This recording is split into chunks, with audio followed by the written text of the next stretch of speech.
written that the next Middle East war involving Israel, Syria, Iran, and Hezbollah will take place on Lebanese soil. You mentioned that you're just in Beirut. So you see any way in avoiding this, or? Well, the dress rehearsal of it has already taken place there, via Hamas and via Hezbollah. The encouraging thing in Lebanon, at any rate, is that there's a majority, and it was proved again the other day, that believes in civil society, separation of religion from state, good relations with Europe and America, free press, unveiled women, and no private militias within the state, only one national army. They don't want a Hezbollah private Shia militia that's armed and trained by a foreign power, and all that goes with that. So we have to make it our business, I think, to make it plain to people like that that we are on their side and they needn't be in any doubt of it. Now, are we sure that that is what they in fact think or are in fact hearing from Washington? I'm not at all certain that it is. It's a shift in geography now, but staying within the axis of evil. What about the two journalists who are being held in North Korea? What can be done to free them?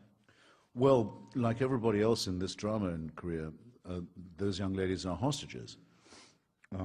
Everyone in North Korea is a hostage by definition. They're slaves of the state. They're disposable robots and treated and considered as such.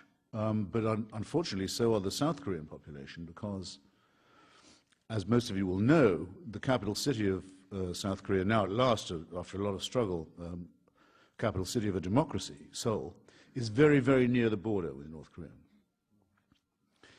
And it's believed by good judges that North Korea could destroy the capital city, Seoul,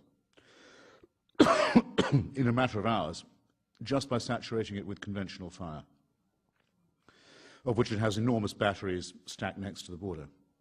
So that if we were to decide to denuclearize the increasingly promiscuous North Korean testing grounds and proving grounds, which we could do in an afternoon ourselves, a very easy thing to take out North Korea's nukes, we don't know that they wouldn't be crazy enough to destroy millions of their fellow countrymen in the South as a revenge. So everyone's a prisoner. Everyone's in a stick-up with a mad hijacker, and no one's willing to call this person's bluff. Now, I don't think this can go on for very much longer. Something has to give in this. Why do I say that? Well, one more such test, either of a missile or a bomb, by North Korea, and the Japanese will say that's it. We can go nuclear too. We know they can. The Japanese have all the resources. They have all the stuff for a bomb. It's in different corners of the room. They just have to pass the resolution of their parliament, amend their constitution, put the pieces together. Does China want a nuclearized Japan facing a nuclearized North Korea? Do we?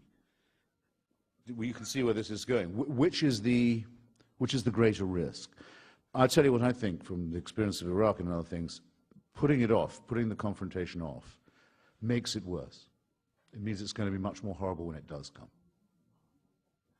What surprised you when you went to North Korea? What did you find that you didn't expect to find? Well, as I say, the awful thing was the confirmation of the cliché. I mean, and again, the way that they commit what the Anglican Church calls acts of supererogation. In other words, doing things they don't really have to do. The first thing they tell you when you arrive is, don't make eye contact with anyone on the street.